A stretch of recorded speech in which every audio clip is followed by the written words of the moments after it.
That is not a word that I use very often, but it is the word that I will choose to use today. When I first opened my office, I got a call from a high school buddy, and I'm from Memphis, Tennessee, so you can imagine how that conversation might have gone. He said, "Hey man, you need to meet this guy," and that was all he said. "You need to meet this guy." I said, "I know you're trying to do big things, and this guy, has done big things." And so he introduced me to Steve. But the couple of things that came to mind in that conversation, our first conversation was very warm and engaging. And that's not something that you get when you first meet someone. And it wasn't even an in-person meeting, it was over the phone. So imagine the energy coming from a phone line. And so we got a chance to get to know each other, and we got a chance to connect on several things. But the couple of things that came through that conversation, and I will kind of go into his bio just very briefly, but he is a family man. That was one of the things that we talked about. He's a person that believes in faith, and we talked about that. And the third thing is he brings energy to every conversation. Sometimes you talk to people and you're like, can't wait for this to be over. But the conversations that you have with Steve are generally very energetic. You're thinking about, what's next, or, he's always sparking an idea. And those things that come to mind as we kind of work through the process of whatever is on his mind, and he's trying to pick your brain about whatever's on your mind so you guys can meet in the middle. But very specifically, I mentioned family. He's the father of 4 children. He and his wife live in Pensacola, Florida, have a beautiful home there. They're very active in their church. Has a military background, spent some time in the law enforcement space, and was recruited to a state farm agency where he became one of the top producers in the state of Florida. He uses that experience and that energy to drive forward with the work that he's doing now in terms of motivational speaking, in terms of working through problems with some of our agencies. And I know some of you guys have worked with him before. And for my team, what he's been able to do is to take some very inexperienced team members and give them the confidence to start to think about multi-lining, to start to ask for big cases, to start to ask for money that, as you guys that are working on these big cases know that if you don't ask, you don't get it. And that motivation or those kind of principles are starting to help my office to grow. So with that, I bring you from the projects to the president of the company, my friend Steve Wilmer.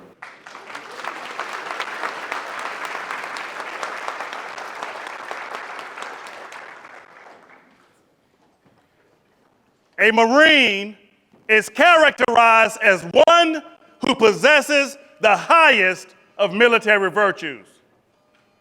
He obeys all orders, respects his seniors, and strives constantly to be the best in everything that he does. Discipline and spirit are the hallmarks of a Marine. Each of you can excel within your agencies if you develop discipline and spirit. You must work hard to strengthen your minds, your bodies, and your attitudes. Be proud of yourselves and the company, State Farm, that you represent. Above all else, never quit and never give up on yourselves. Remember that pain is temporary, but quitting is forever, and Marines never quit. Hoorah, State Farm! Hoorah! Oh my God. Lisa Campbell, it's going to be a long hour. All right, listen up, team. When I say hoorah, State Farm, I want to hear everyone in here yell, hoorah, State Farm. I want the people outside to wake up and come outside and say, what? Is that understood? Yes, is that understood? Yes, hoorah, State Farm! Hoorah, State Farm! There we go. Now I'm motivated. All right, guys, listen up. It's an absolute honor to be here with you today. I've got a presentation for you. It's going to go extremely quickly. Be ready to take a lot of notes. Now, listen, I start all of my boot camps off with one motivated volunteer coming up and knocking out 10 motivated push-ups. I need one volunteer. Where's Oscar Young from Chicago, Illinois? Why, Oscar, where are you? He's not here? What's your name? Lewis. Get your butt up here, Lewis. Let's go.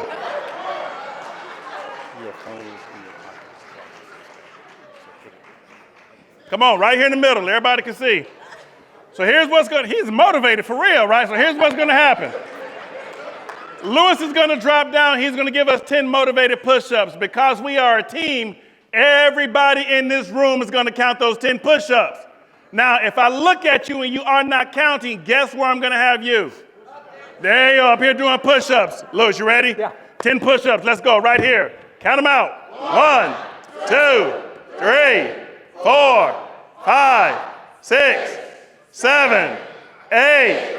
Come on. 9. Let's go. 10. Yeah! There you go. Appreciate it. I love it.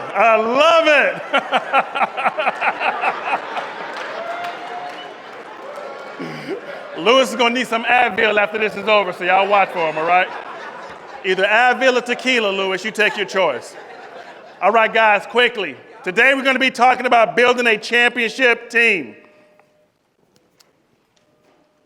Come on, guys. Help me out here. So listen, you know that I'm a United States Marine, but you heard Jeff say that I also was a team member with the John Keziah's agency in Pensacola, Florida. That's me, just in case you couldn't pick me out in that picture up there, right? But here's the thing. I promise you, you think I'm kidding. I didn't know that there were other black State Farm agents in Pensacola, Florida. And then I come here last night and I about cried when I walk into this beautiful room and see all you agents across the country. Give yourselves a hand. Give yourselves a hand.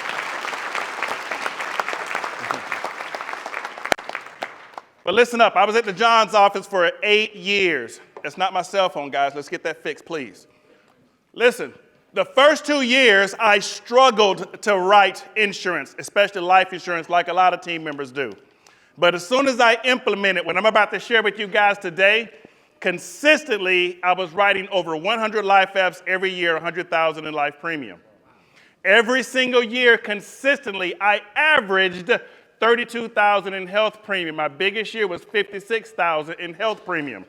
That year, John made President's Club, and that's when President's Club was the top 50. It was not the top 100. My financial services production every single year qualified my agent, John Keziah. President's Club that year. We did Chairman's Circle every year. MDRT, SVP Club. I'm an approved candidate for agency.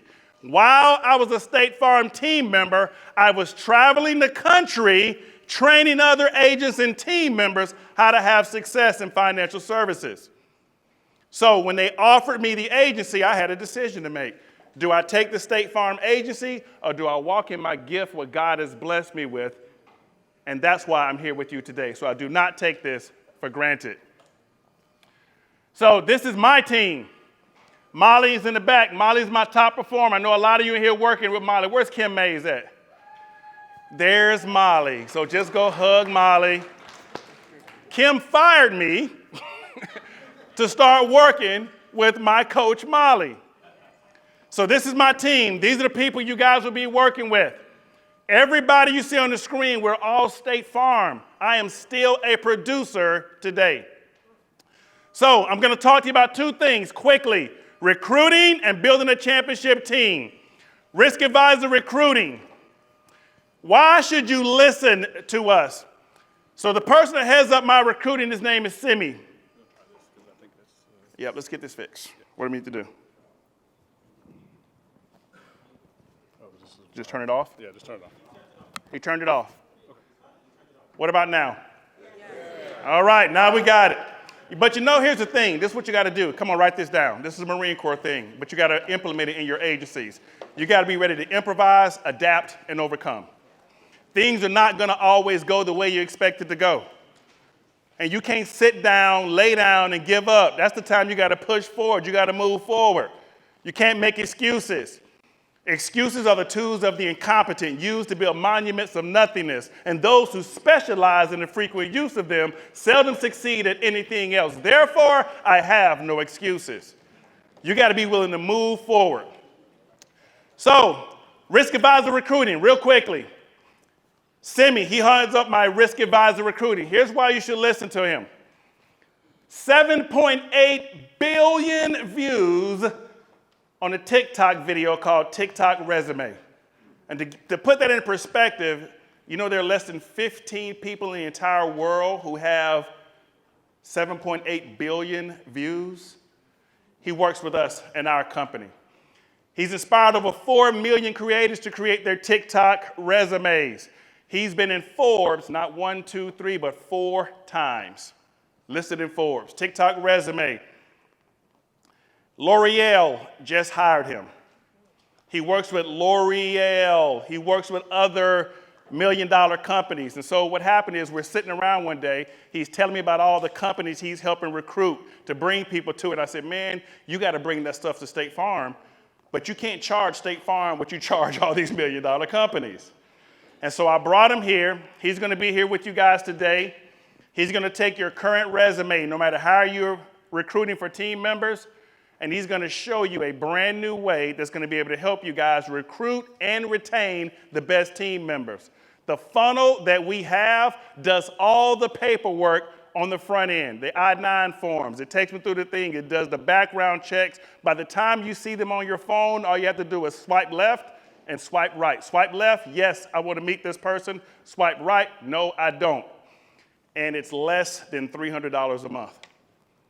So here's what he's going to do for you. Scan the code, get a free recruiting consultation. He'll be out back to answer any questions that you have. I said team members. I'm used to training team members. Agents, write this down because I want you to know this from a team member's perspective. Write it down. Here we go.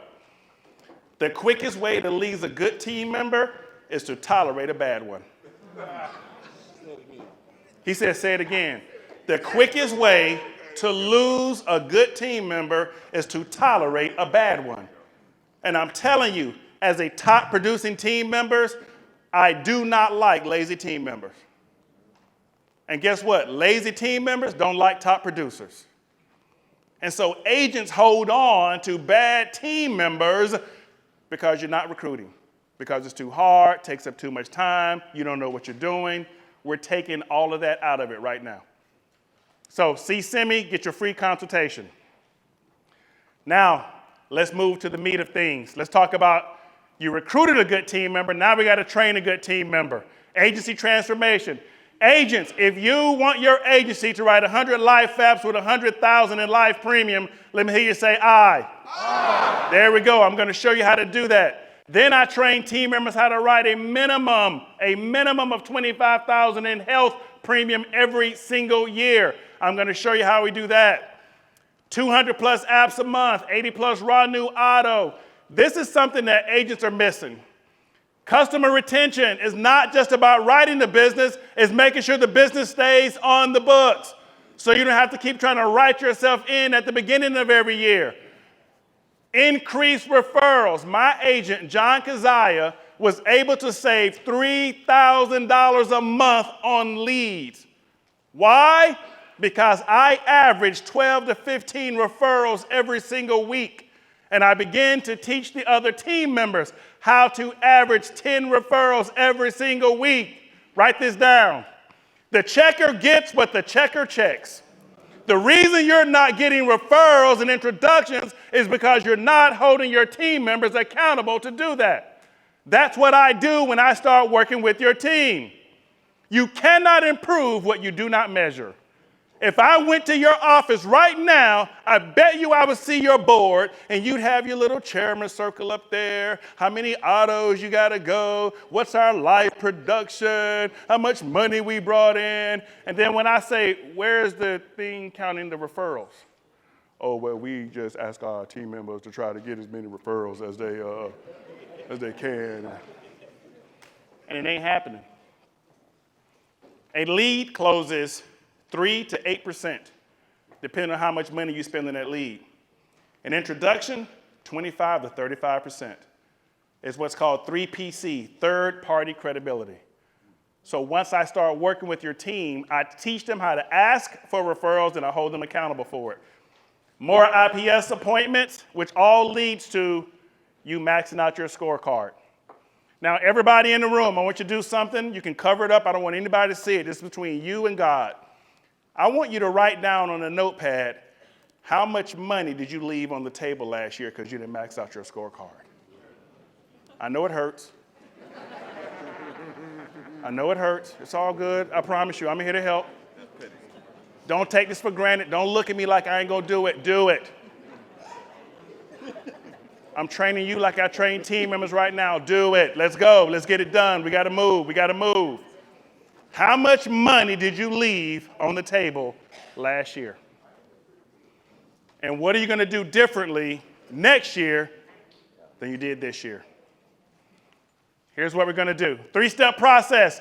I'm going to train your team how to write more life insurance. Then we're going to start training them how to write more health, increase their auto production, and then I'm going to teach them how to make that transition from being viewed as a quoter to being viewed as a risk advisor by using the Your World conversation. Let's dive into some life insurance training. 8 biggest mistakes to avoid when selling life insurance. Because I only have another 45 minutes here, I'm only going to go over 4. But I promise you, these 4 are going to help change your life production. This is one of my coaches, Kendall Ficklin. Write this down. Kendall taught me this. When problems are solved, money changes hands. Write it down. That's the mindset that your team has to have. It ain't about a policy. It's not about a product. It is about solving your customers' problems. And when that happens, money will change hands.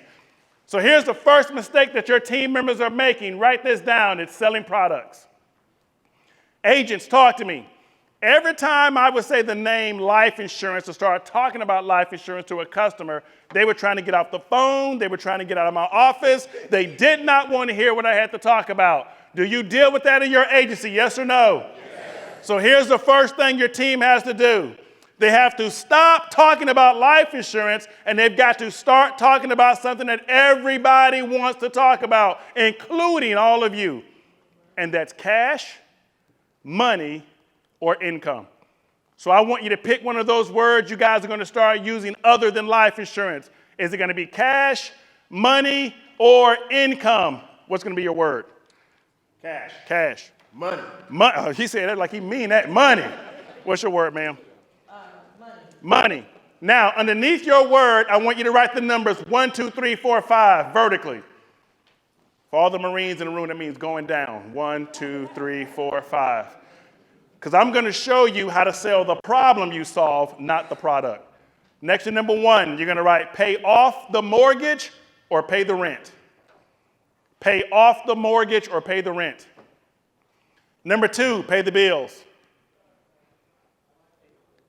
Pay the bills. Number 3, pay off debt. Number 4, pay for college. And number 5 is pay final expenses. So team, these are known what we call as the 5 pays. These are the 5 things that your team has to start talking to their customers about. And here's why it always works. It's what your customers are already talking about at night. At night, your customers are talking about paying the mortgage, paying the bill. How much money do we have? How much income is in the bank? How can I get a raise? So when I started to have the same conversation, quite honestly, that I was having with my wife at home at night, what's up, Jesse? That's when things begin to change. You know what customers don't talk about at night? Life insurance. So when you're sitting around talking to your customers about life insurance, they're trying to get out your office. How many of your team members are sitting down with their doggone customers talking about what type of lifestyle would you like to have? Ain't nobody sitting at home talking about lifestyle. I'm trying to pay this car note. I got the mortgage payment that's due. I'm trying to pay these bills. Would it be important to make sure your family does not receive any type of financial devastation? And I'm like, are you kidding? Shut up. That is not what you say to customers. I'm going to teach your team how to start having authentic conversations with their customers. Write this down. Authenticity gets you paid more. Authenticity gets you paid more. So they're going to learn how to sell the problem that they solve. We are done talking about the product of life insurance. 2016, I'm in Dallas, Texas. I meet Tony Robbins. Here's what Tony says to me. Successful people ask better questions. As a result, they get better answers. Here's the next mistake that your team members are making. Write it down. Not asking enough questions. Write this down as well. Telling is not selling. Telling is not selling. And statements do not require a response. Every time I hear a team member, I'm training them, and all they're doing is making statements. They're puking all over the customer. They're just talking and talking and talking and not asking any questions. How in the world can you solve somebody's problem if you don't even know what the problem is? So I'm going to teach your team how to be the 4-year-old. You see, the 4-year-old is always asking questions. And when you tell a 4-year-old no, do they stop asking questions? No. What's a 4-year-old's favorite question to ask? Why? Oh, my God, you guys got some 4-year-olds. 4-year-olds are always asking why. Why can't I go? Why is the sky blue? Why can't I So once I started doing the exact same thing to a customer, why don't you want to talk about insurance? Why is this not important to you? They begin to give me answers because you can't answer a why question with just one word. I know some of the people I'm training here know the answer. What's the number one sales book ever written? What's the number one sales book? Somebody said the Bible. That's a pretty good one. But Ava said it's Green Eggs and Ham by Dr. Seuss. How many people have read this book before? Say I. Think about it. He says, I am Sam. Sam, I am. You read the book. But then he asked a question. Do you like green eggs and ham? And if you remember, the prospect said, no, I do not like green eggs and ham. And Sam replied, no problem. I'm going to call you next week and follow up with you and just kind of see if you kind of change your mind about getting the green eggs and ham, and we can talk about it. Is that what Sam said? But that's what your team members say every time they get an objection to life insurance. You see, when Sam got an objection, he asked another question. And when he got another objection, he asked another question. And when he got another objection, what did he do? He asked another question, and here is the reason why. Here is what Sam understood that I'm going to teach your team members. Write this down. People are so negative, they must say no at least 7 times before they say yes. People are so negative, they must say no at least 7 times before they say yes. Before I came here, I looked at my database. We've trained 4,800 State Farm agents. Here's what we found. The average team member gives up after only 2 no's. Customer tells your team member no twice, they give up. I'll check back with you. I'll follow up. Let me know if anything changes. No, we're going to teach them how to increase their no tolerance. So agents, you better get this book for your office. Sit in a semicircle. You got to read the book to everybody. It's going to remind them to keep asking questions. Damon John from Shark Tank. Damon says, when it comes to sales, never ask for permission. Here's the next mistake your team members are making. They keep asking for permission. What does the customer say when we ask questions like, are you interested in life insurance? No. Do you have time to talk about life insurance? No. She said, hell no. Golly, where your office at? You must be right here in Chicago.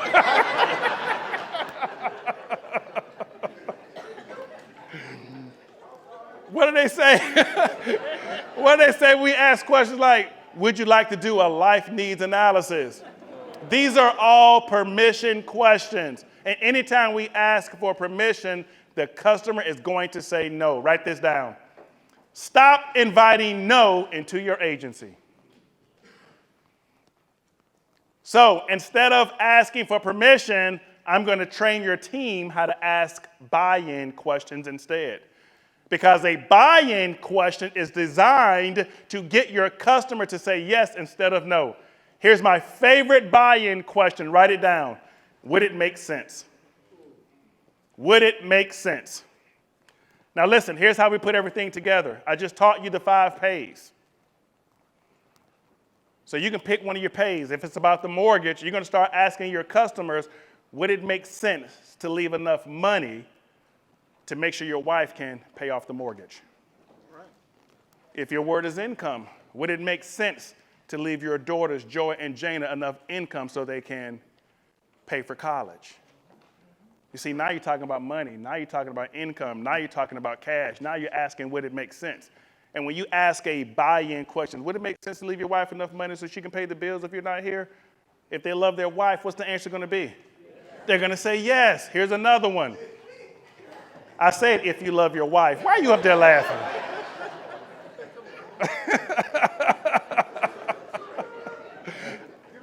I gotta watch this one right here. Sharon told me to watch you. Here's the question if they don't love their wife.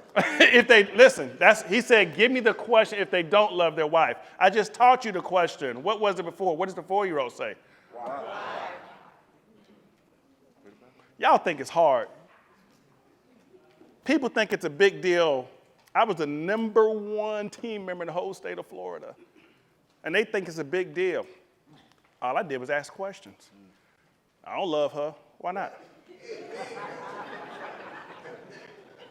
Because she did it. Ain't about her. Do you love your kids? I love my kids. So if your paycheck is gone, what's going to happen to the kids? You want her to marry the first paycheck that comes along? And how about this? The dude that she married know that she only married her because of the paycheck. What type of stepfather do you think he's being to your kids? So I'm just asking you this. Do you want her to marry the first paycheck that comes along, or do you want to give her a choice? Well, I guess I want to give her a choice. Great. How do you want to pay for this? Monthly, or just take care for the whole year?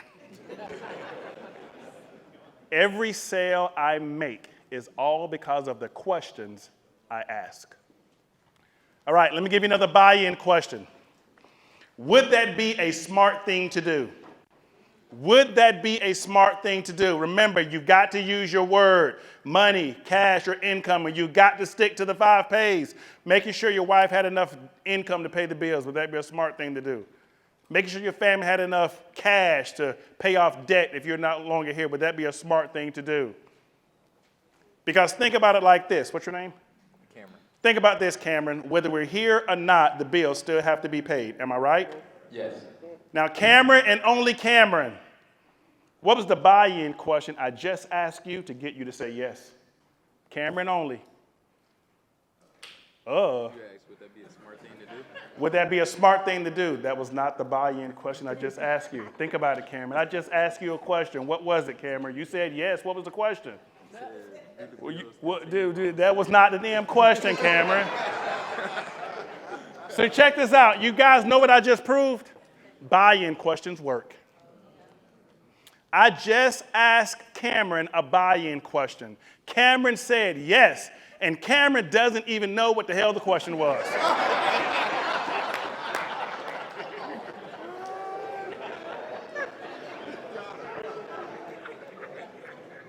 That means when your team starts using buy-in questions with customers, they're going to say yes. It's called conditioning. If I can condition Cameron to say yes, you're right, I agree. Throughout the whole conversation, he's more likely to say that when it's time to buy the policy. Write this down. If you have a strong opening, you don't need a strong closing. Team members are always asking me, Steve, help me close the sale. Once I start talking to them, here's what I find out. It ain't your closing you should be working on. You opened the conversation the wrong way. So here was the question I asked Cameron. I said, Cameron, see who can catch it. Listen, I said, Cameron, whether we're here or not here, the bills still have to be paid. Am I right? What was the question? Am I right? Don't look at me, write it down. All right, Cameron, I'm going to give you another chance. You ready? Y'all stop laughing at Cameron. He looked new. Cameron, are you new? How long you been an agent, Cameron? A month. We want you to come back, Cameron. I'm just trying to say that. Don't run out of here and be like, man, I'm out of here. I ain't finna be no state farm. That ain't you. I love it. You been an agent for 4 months? Yeah. You're an agent? Where's your agency at? Royal Oak, Michigan. Molly, we're going to train Cameron's team for free for the next year. Cameron, turn around. See that lady in the back there, Molly? Yeah. When this is over, you go see her and you say, I'm Cameron. Okay? All right. Yeah, don't miss her. The white lady in the back, right back there. All right? 3 months for real? What's your name? Brandon. What's that? Brandon. And he's my neighbor. Look at the white lady in the back. We're going to train this team for free for the next year. All right, okay.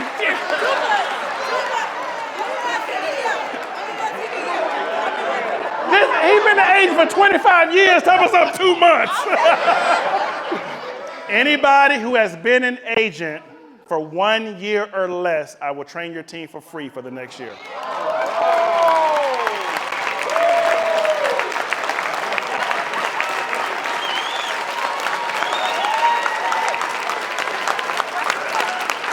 Come on, sit down. Thank you, just sit down. Come on. I ain't got a lot of time. When we're done, see the white lady at the back of the room. All right. And don't you be coming up to me telling me I'm an agent for less. I don't want to hear that. No. So buy-in question. So I said, I'm going to give Cameron another chance. Cameron, you ready? Yeah. 4 months in, you ready? Check it out, Cameron. I'm pretty sure your family would appreciate having enough cash to pay the bills and pay off debt. Would you agree? Yes. What was the buy-in question, Cameron? Would you agree? There you go. 4 months in. Would you agree? Once I stopped asking for permission and I started asking buy-in questions, I couldn't believe how many customers going, yes, you're right. I would agree. Yes, that does make sense. Great. How do you want to pay for this? Monthly or just take care for the whole year? Let me give you another one. I got to move on. When you talk, you're only repeating what you already know. But if you listen, you may learn something new. And as you can see, my wife told me that. That is not funny. And the funny part is when she said, I was like, oh, shit, I'm going to use that. Here's another mistake your team members are making. Talking instead of listening. And because I'm a speaker and I love to train and talk, I have to deal with this every single day when I'm meeting with customers. I have to remind myself, all right, bro, you're talking way too much. You got to be quiet. You got to ask another question. Ask another question. See, here's the thing.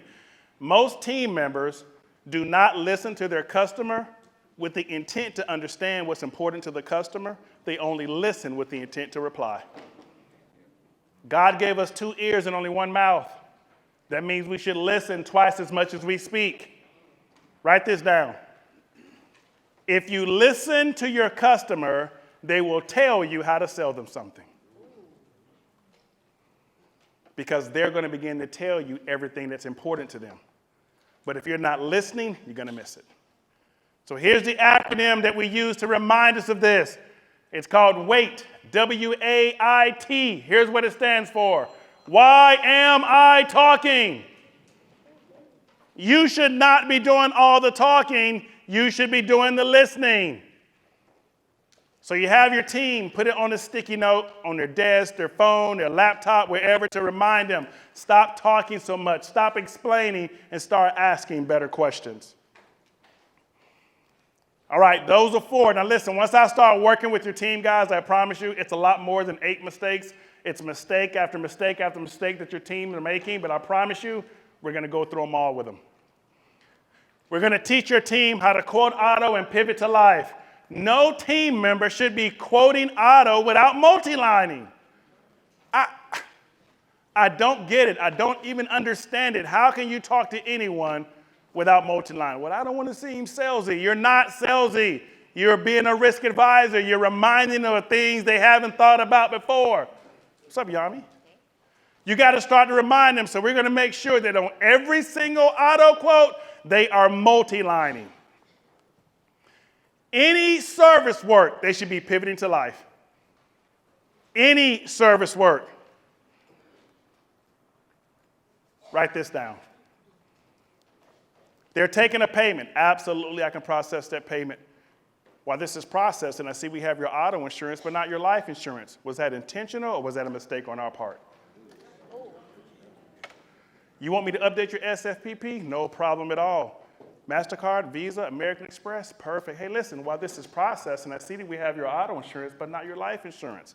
Was that intentional or was that a mistake on our part? Oh my God, you were just in a wreck. I can get that claim starting to process for you. As a matter of fact, while it's processing, I see that we have your homeowner's insurance. Was that intentional or was that a, look, you already learning. It's a script and it works every single time. Write this down. Professionals use scripts, amateurs wing it.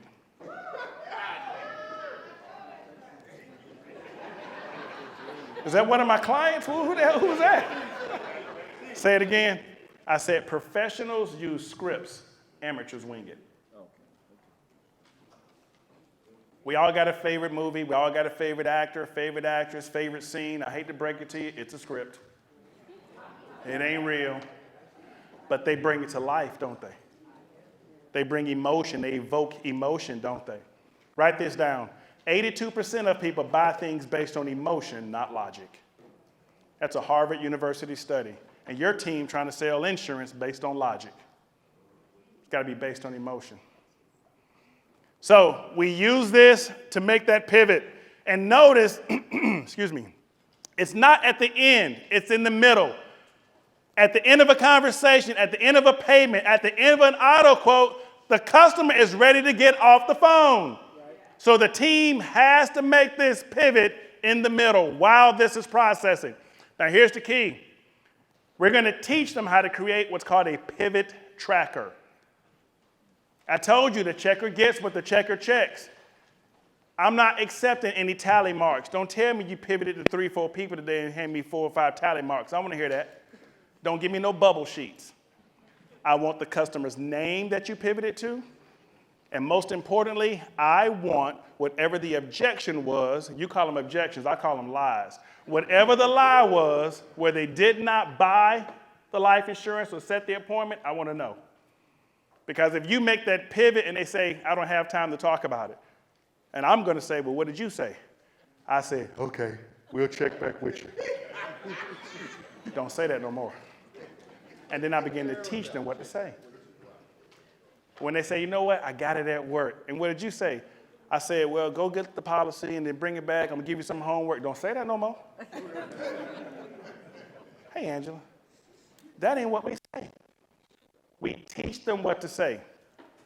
Because they're only, we're getting ready to go over some objections. They're only, I call them the top 5 objections. And once your team knows how to overcome the top 5 objections, then they're going to be armed on what to say when they make this pivot. So let me tell you why a pivot tracker works. Agents, when you go back, start with a low number. Start with a low number. You're getting them started. So if this is one of my team members I'm coaching, I'm going to ask on a daily basis, how many people do you come in contact with every single day? Different agencies, he might say 10 people a day, 15 people a day, 20 people a day. I do not want you trying to pivot to listen, agents, from a team member, stop telling us to pivot to everybody. That's not going to happen. Who do you want me to pivot to? Everyone. Nope, don't say that. You can't hold me accountable for everyone. And I'm telling you, it is literally impossible to pivot to everyone. But watch this.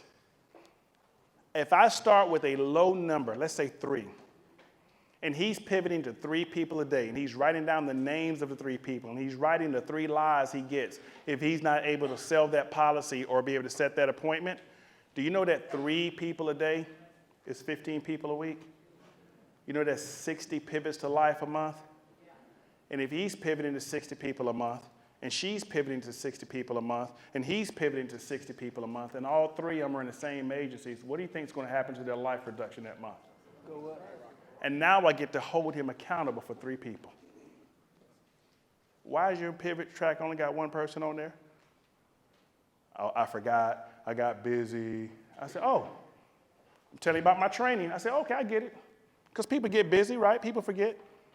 And then I go to the agent. Do you get busy? Yeah? Okay. I want you to forget to pay him next week.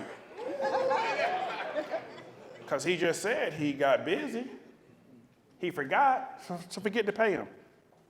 Is that okay with you? Oh, that ain't okay with you, is it? See, here's the thing, team. Guys, if you don't want your team held accountable, save your money. Don't hire me. I don't accept no excuses. See, here's the thing. Your team member wants a guarantee from you. I want a guaranteed paycheck. Whether I got bonus or not, if I don't sell no life insurance, all right, let me just come to work. Let me just do this. I ain't finna pivot because I know I'm going to get a paycheck in 2 weeks. They want that guaranteed paycheck. But they're not willing to guarantee you that they're going to ask 3 people a day about life insurance. You better go outside, see whose name on that marquee out there. Let's keep it moving. So here are the top 5 objections. Objection number 1, when a customer says, don't need it, got it at work. Number 1 objection, I still get it. I got it at work, don't need it. Number 2, no decision. Let me think about it. Let me talk to my wife. Let me talk to my spouse. Number 3, don't have time. Don't have time, I get back with you really busy right now. Number 4, no money. Can't afford it, what does it cost? And here's number 5. And the thing about number 5, a customer is never going to say this to you, but it's no trust. People do business with people they know, like, and trust. So we're going to teach your team how to build that trust. There are 8 phases in building a relationship with a customer. I'm going to give you the first 4 because I want you to understand this. Number 1, suspicion. Anytime you're talking with a customer, they're automatically suspicious. You in sales. You're trying to sell me something. You're just trying to get more money. Number 2, annoyance. Didn't I say I had no time? Didn't I say I got to go? Didn't I say I'm at work? They get annoyed. Next to the word annoyance, here's what I want you to write down. Don't give up. This is where most team members give up. They don't want to annoy the customer. But as long as they understand that this is just a part of the phase. Because if I ask the right questions, D&D questions, doubt and discomfort questions, I can get to phase number 3, which is curiosity. What do you mean there ain't no such thing as full coverage? What are you talking about? What do you mean? If I were to pass away, would I want the mortgage paid off? Of course I would. The next phase is interest. That's the first 4 phases. Anybody want to know the 4 real quick? Anyone? Yes? Yeah? No? Yes? All right. Once we start working together, I'm gonna give you the other 4. The other 4. And then we got that. But let me show you real quick. I want to show you how to overcome that number 1 objection. I'm gonna go through it quickly, guys. I don't have a lot of time. When a customer says, I have it at work, first thing that your team member is gonna say is, congratulations. I have it at work. Congratulations. I'm so glad you have something in place. And then they're going to ask a question. My favorite question to ask, is it temporary or is it permanent?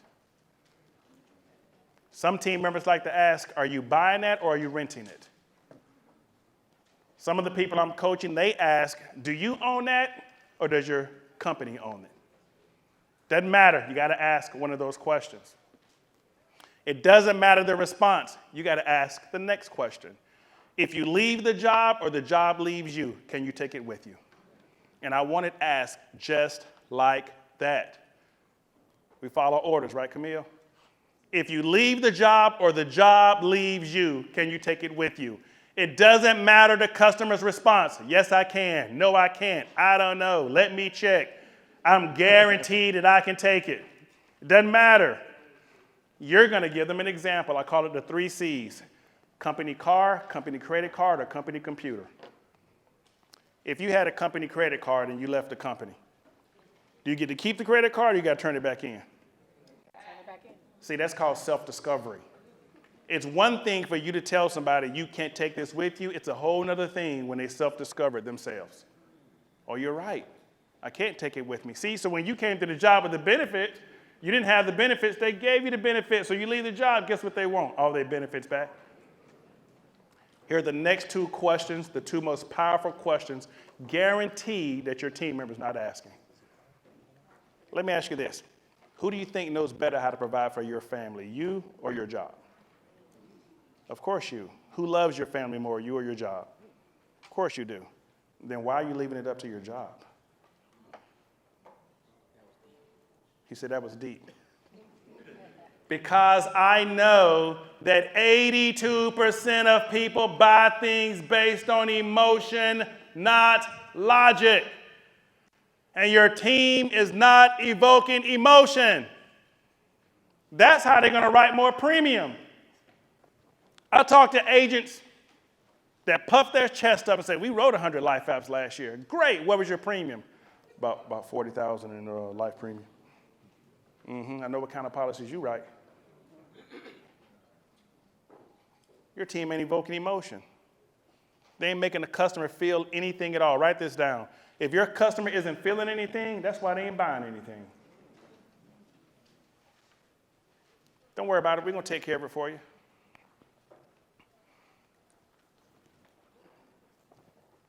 And once I ask that question, why are you leaving it up to your job? I don't know. They gave me this. It's 2 times my salary. Then that leads them right into the life insurance conversation that I'm going to be teaching them. Let's keep it moving. Here's how we teach them how to overcome objections. We lead the customer, L-E-A-D. What do you guys think the L stands for? What's the first thing you got to do? There you go. You got to listen. And we listen with the intent to understand. Stop listening with the intent to already reply. And then once we listen, the E is we show empathy. I get it. Congratulations. I know how you feel. Whatever you want to say to show empathy. And then A, you gotta ask the right questions. And when you ask the right questions, team, and you overcome an objection, you've gotta be able to ask for the sale. And when I ask team members, how do you ask for the sale? Well, I'll stop right there. That tells me that you don't even know. That tells me right there, you just winging it. Here's how I ask for the sale. I think you might have heard me do it earlier. You want to pay for this monthly or just pay for it yearly? Hey, how you doing? Cindy? We friends on Facebook. What's up, girl? It's good to see you. Do you want to pay monthly? Do you want to pay yearly? Molly, I think you just go right into the life, to the application, right? Yep. Rough idea, how tall are you? Rough idea, how tall are you? She goes right into it. Oh, she's she's good. I'm telling you right now. She don't play. Team member right now at TJ Tingley's office. How many days in office you done worked so far this year? 30. How many life apps? 60. I ain't playing. I fire coaches that can't sell. Everybody on my team, we know exactly what we're doing. But your team must have a go-to question to ask. And that's how I ask. Do you want to pay monthly or do you want to pay yearly? Every time I overcome an objection, I go right into the question. Step number 2 is health and auto. Disability. I'm going through this very quickly on disability. You're going to replace the word disability with paycheck. You're going to start talking about their paycheck, protecting their paycheck. Tell me about your paycheck. Is your paycheck important to you? The word paycheck evokes emotion. You're no longer telling them about being disabled. It's about being sick or hurt or sick or injured. You choose. If you become sick or hurt, if you become sick or injured, it is not if you become disabled. Number 3, don't overuse the word policy. I hate to break this to you, State Farm agents. People don't want to buy policies. You say the word policy, you're trying to sell me something, another bill I got. You make it about the problem that you solve. I didn't say don't ever use it. I said don't overuse it. Number 4, here's a question I want you to start asking. Would it be okay if I paid? Would it be okay if I paid? Hey, there you go. Hey, if you became sick or hurt and couldn't work, would it be okay if I paid your rent for you? If you became sick or hurt and couldn't work, would it be okay if I made that mortgage payment? If you became sick or hurt, you couldn't go to work and get a paycheck, would it be okay if I helped pay your bills? I've never gotten to know. Would it be okay if my agent John paid your mortgage? That way you can keep a roof over your head while you try to figure things out. Would that be a smart thing to do? Great. How do you want to pay for this? Monthly or just take care for the whole 6 months? So here's the question I would ask somebody. What's your name, sir? EJ. EJ. Silva. Yes, sir. Right? What's up, bro? Good to see you. I run into all my clients. Check this out. Here's the questions I ask. If I'm talking to EJ, and EJ, you answer these questions just like you're a customer, all right? Not an agent that's earning millions and millions of dollars a year, all right? Not yet. But seriously, EJ, is your paycheck important to you? Yes. On a scale of 1 to 10, how important? 10. Me and you both. I need my paycheck, am I right? Well, if it's a 10, would it make sense to protect it? Of course. Of course. Perfect. What do you currently have in place right now to protect your paycheck? Answer it like a customer. Whatever you say, don't matter to me. Just what I have at work. At work. First words I'm going to say are? Oh, y'all learn. I love it. Congratulations. I'm so glad you have something at work. So if you become sick or hurt at work, EJ, what kind of paycheck they're going to send you? How much is it going to be? I don't know. See, y'all know. I don't know. 60% outstanding. And do they take taxes out of it? Yes. So you know it's about 50%, right? Right. I don't know about you, Lewis, but I can't live on 50% of my paycheck. What about you? I can't. Yeah. So would it make sense to increase the amount of money you're going to get every single month? Would that be a smart thing to do? Yes. Yes. And smart people make smart decisions. Am I right? Yes. And you consider yourself to be a smart person. Would you agree? Yes, sir. Perfect. How do you want to pay for this, EJ? Monthly or just take care for the whole 6 months? Everything is about a question. Everything is about a question. And here are the questions you just heard me ask EJ. I'm telling you guys, it's simple. It's very, very simple. But your team is not going to do it if they don't know the questions to ask and if they're not having anybody to hold them accountable to ask the questions. That's what me and my team do.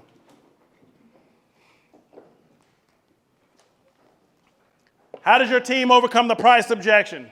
It's a mindset thing. Price is the conversation you have with customers absent of value.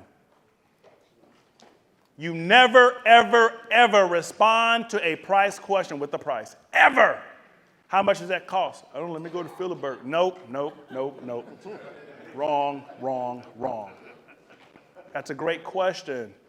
What does it cost your family if you don't do this? If you don't leave them enough money, they're going to be able to pay the mortgage off. If you don't leave enough cash, are they going to be able to pay the bills? You see, I still keep talking about the 5 pays. What does it cost? What does it cost your daughters, Joy and Jane, if you leave and they can't go to college? It could end up costing them everything, am I right? Would you agree with that? Perfect. So how do you want to pay for this? Monthly, just take care for the whole year. There's always somebody who will do it cheaper.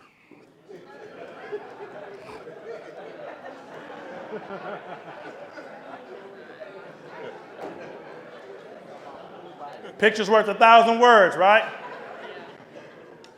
When I came across this so many years ago, I had a 4x6. I put it in a frame and I set it on my desk. And every single person that came in saw the picture and everybody laughed just like you did. Because I knew that eventually in this conversation, we was going to have a price discussion. Oh, you looking for somebody who can do it cheaper?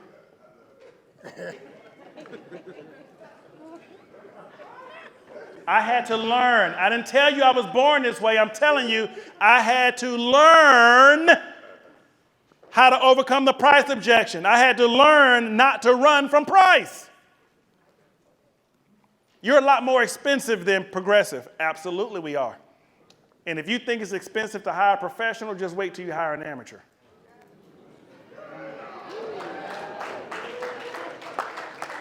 See, here's the thing, Mr. Customer. I'm getting goosebumps. Here's the thing, Mr. Customer.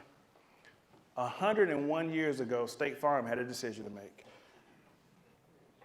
We had to decide, are we going to be the cheapest or are we going to be the best? And 101 years ago, we decided to be the best. So if you're looking for the cheapest insurance, I'm telling you right now, I ain't the man. Can't help you with it. But if you're looking for the best when it comes to providing for your family, make sure to have enough money to pay off that mortgage, make sure the girls have enough income to pay for college, you ain't got to look no further. So when it comes to providing for your family, you tell me, you want the cheapest or you want the best? I want the best. Me and you both. How do you want to pay for this monthly or just take care for the whole year? All right, guys, coming to a close. The Your World conversation, making that transition from being viewed as a quoter to being viewed as a risk advisor. Write this down. People pay for your differences, not your similarities.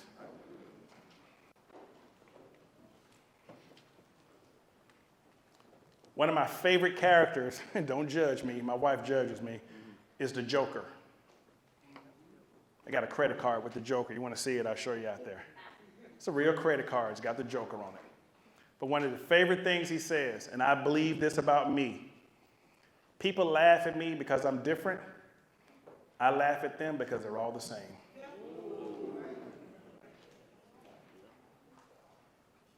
If you can't distinguish yourself between the next company, you saying the same thing the next company's saying? Why would I do business with you? How about this? Why would I give you more money? Why would I pay more money to do business with you if you're just like them? So here's how you make that distinction. And when you make the distinction, they're going to say thank you. You're going to be more respected. Your sales are going to increase. Retention, and I already told you about the introductions. So the way you make the distinction right from the beginning is you want to tell your customers, we're a little different from other companies. We help people manage their everyday risk. We are a little different from other companies. We help people manage their everyday risk. Or we're a little different from other agencies. We help people manage their everyday risk. And anytime you tell somebody you help people manage their everyday risk, you're a little different, you better be able to show them how. That comes by a client attraction story. And I guarantee you, if you don't believe me, I want all of you to go back and ask your team members to give you a good client attraction story. Average team member can't do it. I say, we're a little different from other companies. We help people manage their everyday risk. Let me give you an example. We have a customer, nice guy, really smart guy, works for the state of Florida. At the grocery store one day, backing out of a spot right next to him, there was this lady putting up her grocery cart who had a 3-year-old daughter who wandered away. And our customer backed up and hit the little girl. Medical bills, $450,000. And he was sued for $450,000. But about 3 years before that happened, we recommended what's called a lawsuit protection policy. So we paid the entire $450,000. But if he didn't have that, he would spend all of his savings, went into debt, filed for bankruptcy. They probably would have garnered some of his paycheck. But like I said, we paid for it all. So here's my question for you, customers. What if that were you driving that car that day, and what if you hit that little girl and you were sued for $450,000? How much of that $450,000 would you want for me to pay? And that's what every customer says. In order for me to do that for you, I'm going to have to ask you just a few personal questions, but I promise you that once we're done, you're going to have a better picture of what your world looks like. Does that make sense? Absolutely. Great, let's get started. Boom. And I go to the visual simplicity, which is a Your World conversation. I'm going to teach your team to find out everything about the customer, where they work, how long they've been there, what's their income. They're going to show them that their income goes to provide for their family or to purchase and protect their assets. And then they got to start finding out about their family. They got to know about the spouse. What does your spouse do for a living? How long has she been doing that? What's her annual income?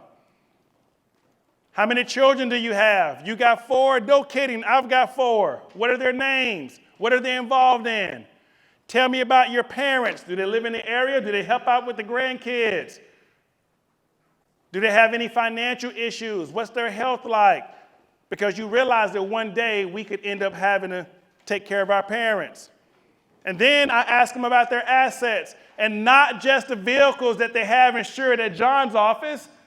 Do you have any other vehicles that may not be insured here at John's office? Any motorcycles, boats, ATVs, campers, trailers? What do you owe? What is it worth? I see that we have your home insured, but do you have any other homes that we don't even know about? Any vacation homes, rental property, land, in-state, out-of-state? What do you owe? What is it worth? Tell me about your money, your investments. You told me you work over at UPS. Do you participate in the 401k? You do. How much is in your 401k? That's kind of personal, Steve. Why are you asking that question? Well, let me ask you this. Is your money important to you? Yes. If you were to be sued, like the other guy that was sued for $450,000, would it make sense to protect your money? Exactly. Well, how can I protect what's important to you if I have no idea what I'm protecting? Does that make sense? Yes, it does. Great. Now stop being an asshole and tell me how much is in it. You say that part on the inside. On the inside. He wrote that down. That's your agency. You can say what you want to say. Here's what I heard you say. You told me you work at UPS, you make $70,000 a year. You repeat every single thing back to them. It shows that you guys are getting this. And then you ask, did I miss anything? Nope. As your risk advisor, think about the 7 biggest risks we all face. Risk number 1 is health. Right here, we're going to teach your team how to write more hospital income policies or SHIP policies. Risk number 2 is paycheck. We kind of went through that. We're going to teach them how to write more DI. Risk number 4, premature death. We're going to teach them our life insurance conversation. Risk number 4 is long life. They can set those IPS appointments for you. Retirement, UL has a long-term care, flexible benefit rider. This is what your team wants to talk about all the time. We're going to teach them how to go through that very quickly. And the last risk, I open the conversation this way. How much did you say you wanted me to pay? All of it? That's where we are right now. And as your risk advisor, it's my job to build a wall of protection around your world so that nothing can impact it. And if any of these risks were to occur, they're just going to bounce off that wall. Watch this. Now, obviously, Jasmine, we're not going to build this wall in just one day. My goal is to help you build it over time. My only question is this. Which one of these risks concern you the most, and where would you like to start? Give me your top 3 concerns. And the customer started telling me what they wanted to buy. Took all the stress off me, and I was able to triple my sales. And you can have this conversation virtually. All right, guys, that's the end of my presentation. Here real quickly. Hold on. No claps. Not yet. We're going to end it right. Biggest takeaways. Anybody have the biggest takeaways? What'd you learn? Come on, anybody, yell it out. Oh, I love it. Ask questions. What kind of questions, though? Buy-in questions. There you go. Anybody else?